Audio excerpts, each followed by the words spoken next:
Welcome, and thank you for joining us for Conversations with Black Doctors, brought to you by Austin Black Physicians Association, also known as ABPA.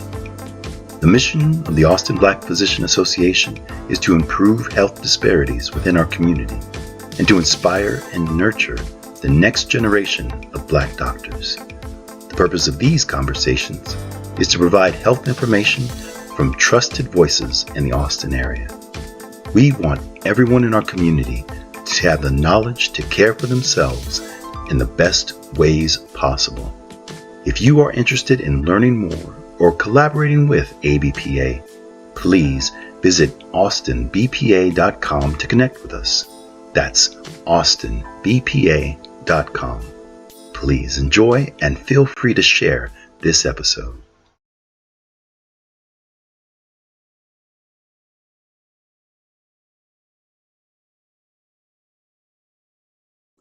So today I want to thank both of you for being with us today. Today we have Dr. Williams-Brown and Dr. Barry Roberts to talk about cervical cancer screening.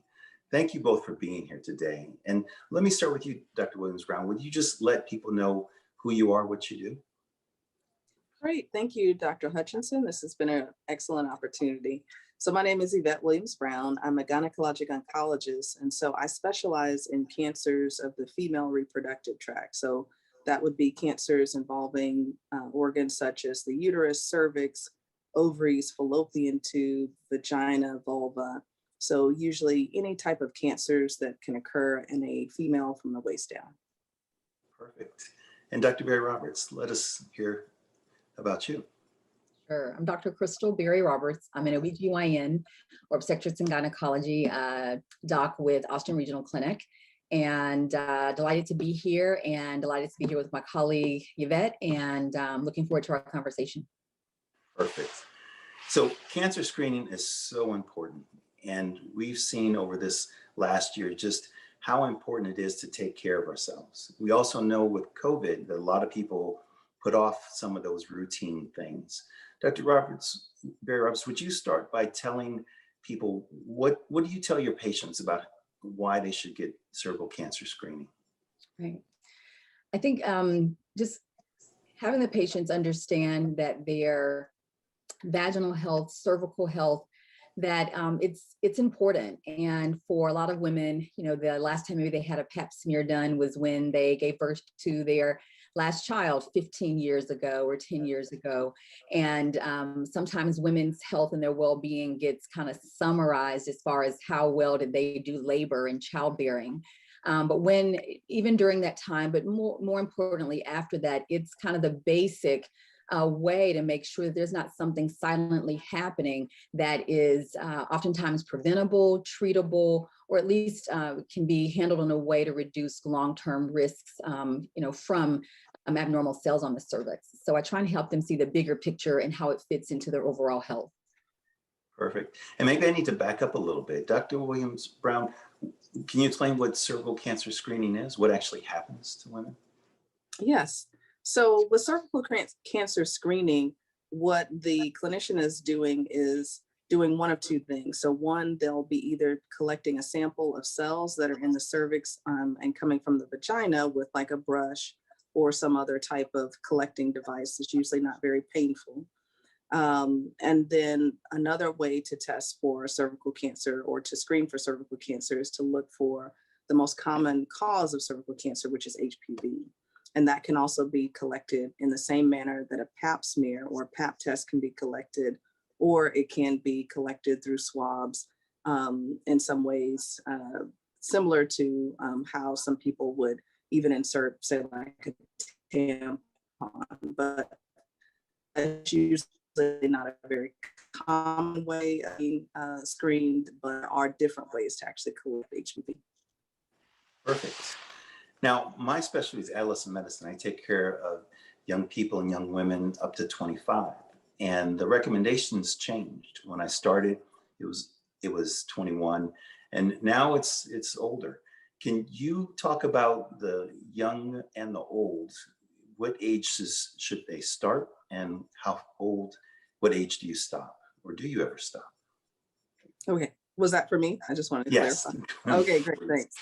So that's a very good point. As you pointed out, the guidelines can change and can be very confusing. I think even for a lot of clinicians, it's confusing. So depending on which entity you are following, there are a couple of things you can follow. So the most common one, or at least the one that we're currently usually going under, is that starting at age 21, irrespective of whether or not you've initiated that intercourse or not, to begin screening with usually a pap test, where that's just the collection of the cells to look for any abnormalities. That can then continue every 3 years until the age of 30.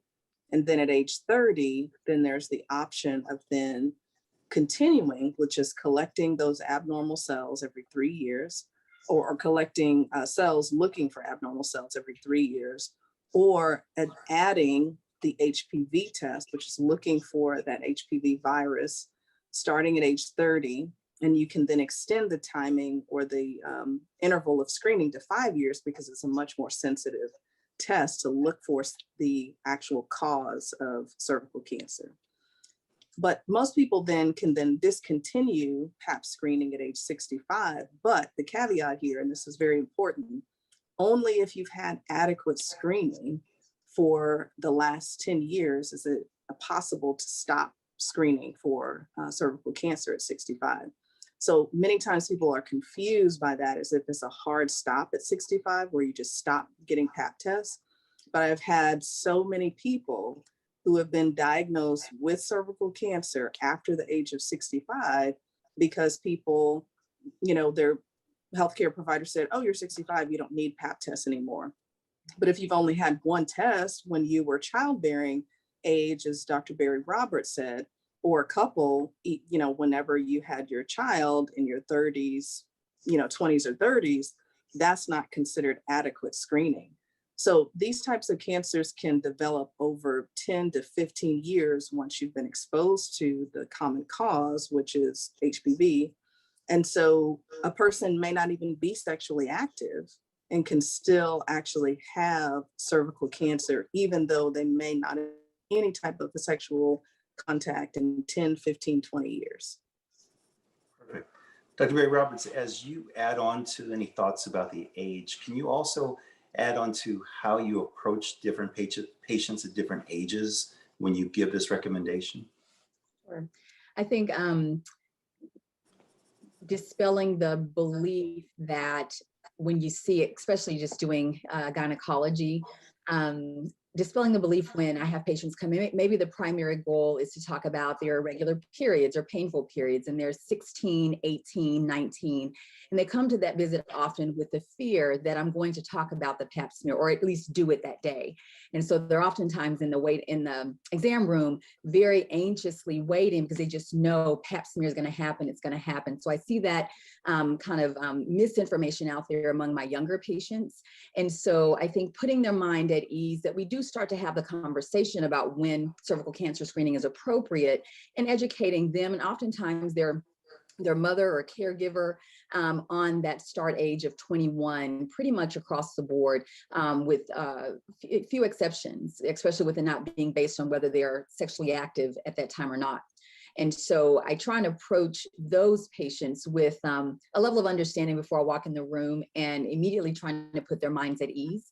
And then if we look at the extreme of that, the other end of it, not extreme, my older and wiser patients would not like me to use the word extreme, but in my 65 or approaching age 65, beginning to have that conversation about, are they comfortable with stopping the screening? And I think oftentimes we compare it to mammogram screening, and a lot of patients struggle with whether or not, again, they've had that adequate testing, whether or not they're comfortable with discontinuing because they meet age 65, and having the misunderstanding sometimes that it is a hard stop. And I think it's my goal as their provider to have some dialogue about that and help them reach a decision that they can be comfortable with.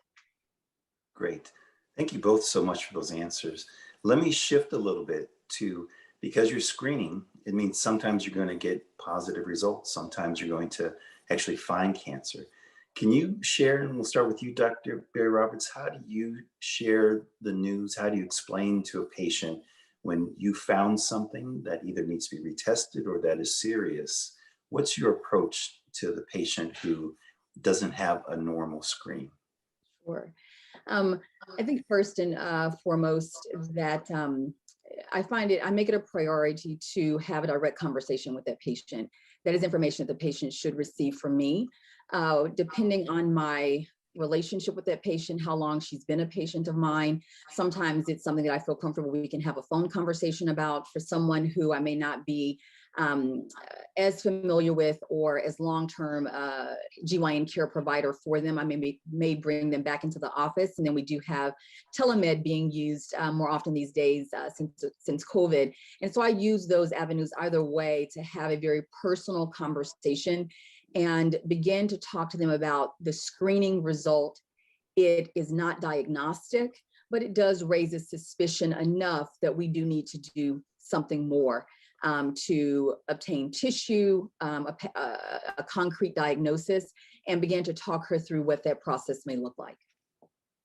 Great. And Dr. Williams-Brown, with your specialty, I imagine by the time a patient comes to see you, they've already at least been told that the screen is not normal.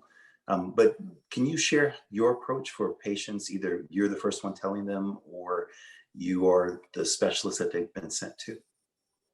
Sure. So many times, as Dr. Barry Roberts mentioned, the screening test is usually an indication that additional testing needs to be done. And many times that's already completed by the time they're then referred to a specialist. And so that would involve taking a closer look at the cervix and taking a biopsy of the sample of usually the outside and inside portion of the cervix. And so if a patient then is diagnosed with cancer based on that information, then that's usually the point at which I see them. And I try to reassure patients that, part of the reason why screening is in place is that so that we can actually catch these cancers, especially if patients have no symptoms. That usually is a very favorable sign that it is actually doing its job, in the sense that we've caught it early enough to where it is treatable and is still possible for cure. So I try to reassure patients that even though there are other steps in the process to determine the extent of how much cancer there may be, but that there is treatment available and that we will work together to find the treatment plan that works best for her. Thank you. Both of you really emphasize the importance of that relationship and communication. And that's part of what we're doing today. We want to help people understand how important it is to talk to your doctor, to ask questions. But there's also the importance of prevention too. So Dr. Williams-Brown, what advice can you give to the people listening, watching, that they can do to improve their health, to prevent progressing to diseases and progressing to cancer? What can they do beforehand? That's an excellent question. I think the single most important thing people can do to prevent cervical cancer is to get vaccinated. And for some people, they may have gone past the age where they're recommended to be vaccinated. So for the HPV vaccine, which encompasses 9 HPV variants or HPV types, that also includes protection against common warts and high-risk types of HPV that are most commonly associated with the development of cervical cancer and also other HPV-related cancers. That's recommended to give to boys and girls at age 11 and 12. You can start it as early as 9, and it can be given up to age 26. There are some people where you can actually give this up to the age of 45, depending on their particular situation.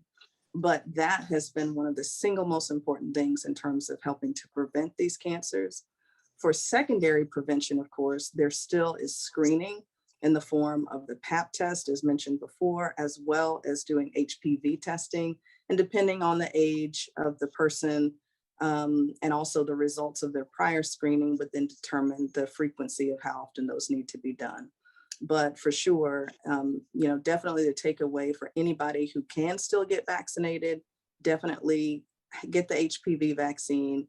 It is cancer prevention. And for anyone who has children in that age range, it's extremely important for people to understand that vaccinating their children is helping to prevent something that could potentially be deadly. Not, sometimes people think that it is, licensed to, be promiscuous, which is very just erroneous. I'm sure, as you know, Dr. Hutchinson, but, you treat adolescents, but, this is an extremely important thing for people to know that, unfortunately, I've seen so many people, die of this disease, and it's so preventable, especially just from something as simple as getting a shot. Yes, I have to echo exactly what you said. And one thing that's been helpful when I talk to parents who insist that their children are not sexually active and won't be anytime soon is I say that's fantastic. Keep having those conversations. But because your child makes good choices doesn't necessarily mean that their partner will make the same good choices. So it's important that we get as many people vaccinated as possible. Dr. Barry Roberts, do you have anything to add to prevention or to vaccines that you tell your patients? I think having conversations with them, also about, like I said, just intimate partner behavior, sexual behavior, and parents are oftentimes looking for that right time to make the transition from maybe a pediatrician care of an 18-year-old to a GYN caring for their 18-year-old. And I use it as an opportunity in those types of visits to start that conversation about protecting herself when and if she chooses to become sexually active, for kind of that added reason of protecting the one body that she has against being exposed to this virus. Because like you said, Jeff, she has no control over what the partner is doing or has done in their past that could put her at risk in the future. Perfect. So as we get close to wrapping up, I always like to leave listeners with actionable items, things that they can do, things that you wish that they could hear from you, things that you tell your patients all the time. So let me just open it up and share with the audience things that you say regularly, things that you want them to know about cervical cancer that we may not have touched on yet. And let's start with you, Dr. Barry Roberts. Most of my conversations try and stem around helping them see their annual visit, their well woman visit, as inclusive of cervical cancer screening, discussions about the HPV or human papilloma vaccine if they haven't gotten it, but also helping them see and understand not to confuse the guidelines with how often they should be screened with how often they should see me as their gynecologist. And I think that has been a real challenge because they'll say, hey, I got my pap smear done. I'm good. I don't need to see you for 3 years. But because this can be a silent occurrence in that time that she doesn't see me, maybe her behaviors have changed. Maybe she's been, I've had patients get divorced, have new partners.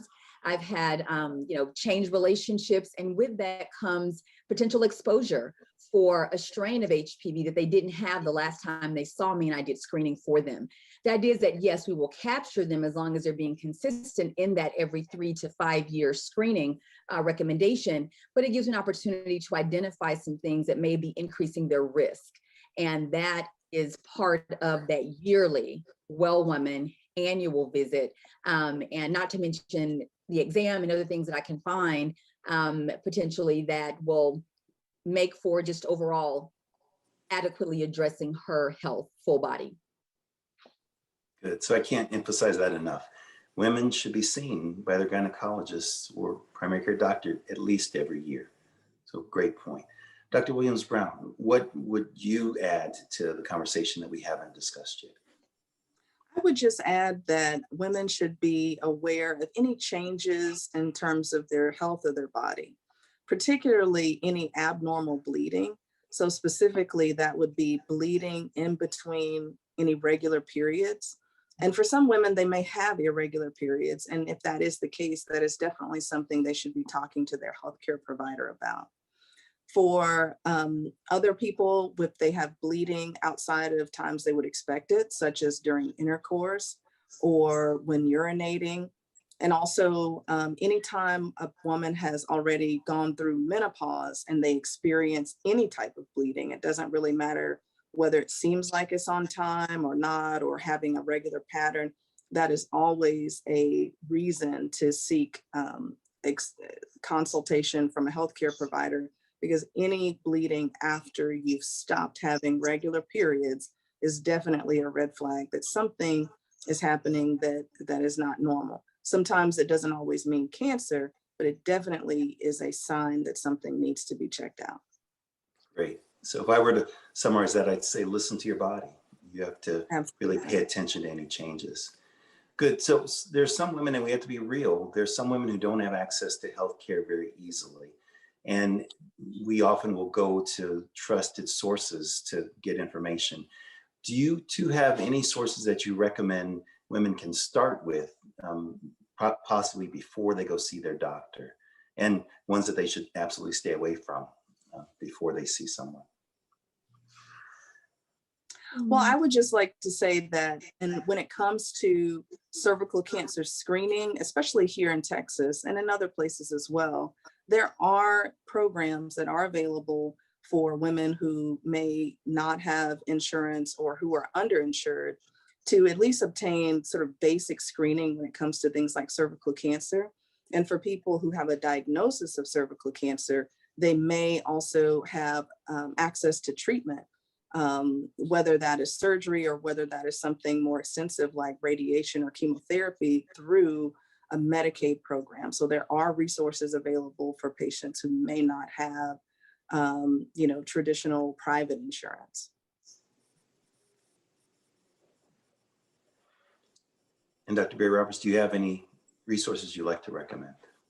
And I think for the underinsured or uninsured patient, there, and we saw this, you mentioned it earlier with women putting their health or appointments on hold over the past year, especially, that it is okay to see one of our distinguished and very replicable community care types of facilities, people's clinics, if that is necessary, or university clinic or resident clinic, just to continue with that GYN screen, the cervical cancer screening, and continued care, even in between lack of private insurance or just changes with financial situations, that if there is any question about it, I always encourage my patients to reach out to me. Hey, you can't see me this year. What's going on? I haven't seen you in 2.5 years. It's time. And I do try and help the patients navigate.